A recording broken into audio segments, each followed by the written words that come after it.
విగ్రహారాధనను వ్యతిరేకించే రాజుతో వివేకానందుడు రాజుగారి చిత్రం పైన ఉమ్మివేయమంటాడు. రాజు ఉమ్మివేయడు.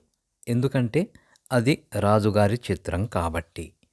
అప్పుడు వివేకానందుడు చిత్రం అనుకుంటే చిత్రం, రాజు అనుకుంటే రాజు అంటాడు.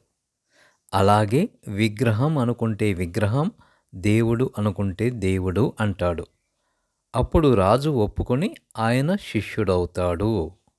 ఇది విగ్రహారాధనను సమర్థిస్తూ చెప్పే ఒక కథ. నేనే గనుక రాజు స్థానంలో ఉంటే నా ప్రశ్న ఏంటంటే, అయ్యా, నాకు భౌతిక రూపం ఉంది, దానిని చిత్రకారులు చిత్రించారు, సో ఆ చిత్రం నాది అని తెలుస్తుంది. చిత్రం చూస్తే నేను గుర్తొస్తా, అంతవరకు సత్యమే, వాస్తవమే.